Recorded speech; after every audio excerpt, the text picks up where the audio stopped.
Flamegate, round two. Former White House Press Secretary Scott McClellan today agreeing to testify voluntarily to the House Judiciary Committee about the outing of CIA operative Valerie Plame in the wake of her husband's criticism of the White House rationale for the war in Iraq.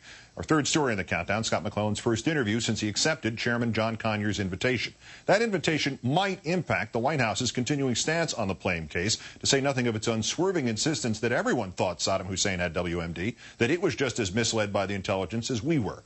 Mr. McClellan will join us again in a moment. First, the corroboration for his book as reported by the Senate Intelligence Committee. In Phase 2 of its investigation into the use of pre-war intel, the committee found dozens of egregious examples of conflation, cherry-picking, and even distortion, all done by key members of the administration, including the Secretary of Defense, of State, the Vice President, the President himself. Among the key distortions, the suggestion that Iraq and al-Qaeda had a partnership, that Saddam was preparing to give WMD to terrorists, that 9/11 hijacker Mohammed Atta met an Iraqi intelligence officer in 2001, that Iraq had underground WMD facilities, that Iraq gave al-Qaeda weapons training.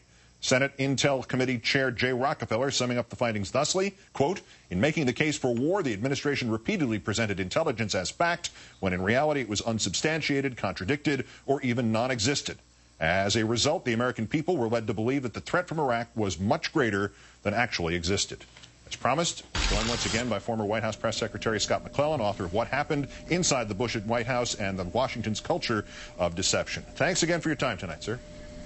You bet, Keith. Good evening. Glad to be with you. We spoke last time about this prospect of you testifying. You said it was all in the book. Why are you testifying? Well, the House Judiciary Committee reached out to me. They invited me to come testify. And as I've said before, I'm glad to share my views. And I told them I was glad to share what I know about the Valerie Plame leak episode.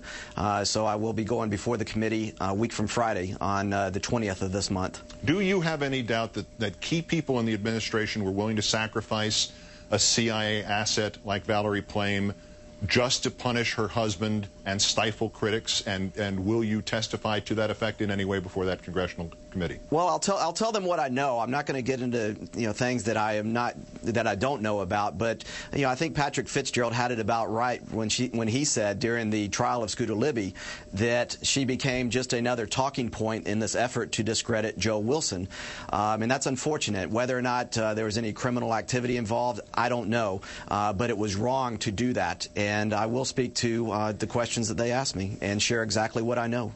To your knowledge, is it only going to be about the Plame outing and your sort of tangential part in it, or are they going to go in judiciary and ask you anything else about the selling of the war or any other topic? Well, we'll see. The letter that they sent to me said specifically about the Valerie Plame leak episode and the potential concerns that there might have been a cover-up, I think is the way that Chairman Conyers phrased it in a letter. But, if they get into other questions, we'll just have to go from there.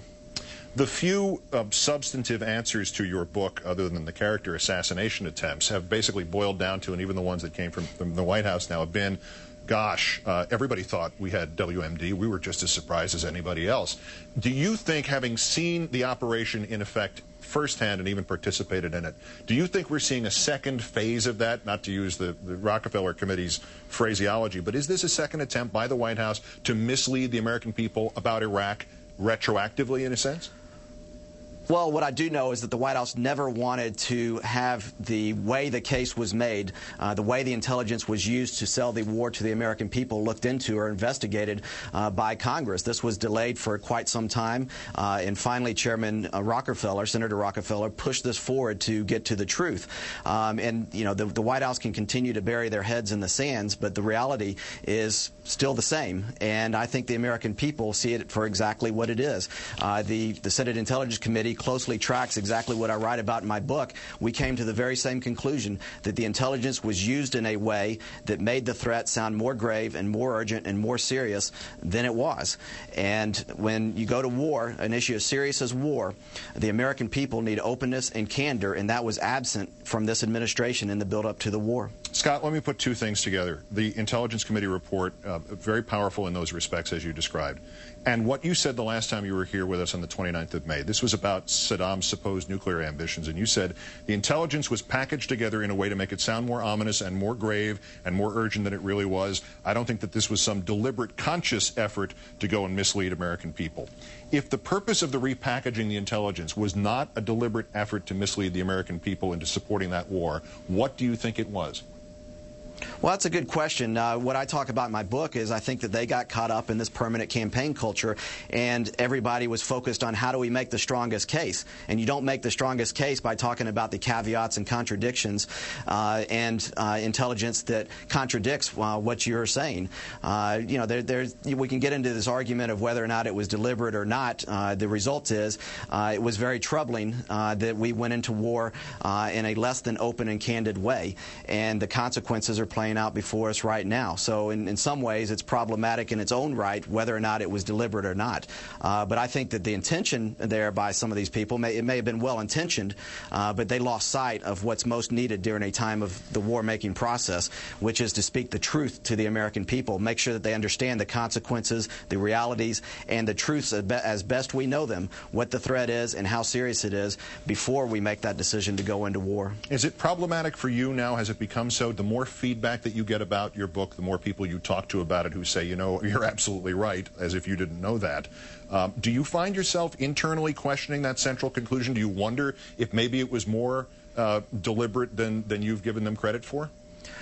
Well, I don't think there was some conspiracy theory there, or some conspiracy to deliberately mislead. I don't want to imply a sinister intent. Now, there might have been some individuals that knew more than others and tried to push things forward in a certain way, and that's something I can't speak to. But I don't think that you had a bunch of people sitting around in a room planning and plotting in a sinister way. And that's the point I make in the book. But at the same time, whether or not it was sinister or not, you know, it was very troubling that we went to war on this basis. A fair point one way or the other. Lastly, this book tour must be an eye-opener. When the interviews have not been sympathetic, and I don't want to go into details about it, but did it strike you when you encountered interviewers who were not either wanted to continue to believe the administration's point of view, or they think you've been programmed by the left or administration critics, or they have other explanations other than that you're telling the truth and you felt like you needed to do so? Have you been sort of startled by these people? I mean, you mentioned the White House and their heads in the sands. Does it seem to you there are a lot of people out there whose heads are still in the sands about all this?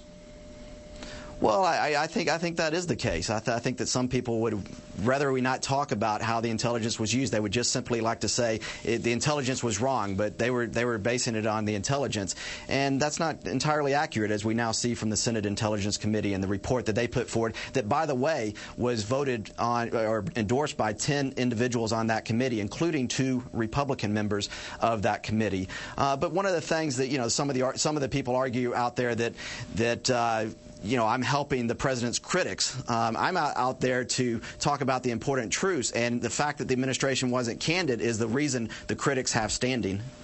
Scott McClellan, author of What Happened, I'll say it again, a Rosetta Stone for understanding the last 7 years. His account of his time in the press office during the Bush presidency. Scott, again, thanks for your time tonight. Thank you, Keith. Take care.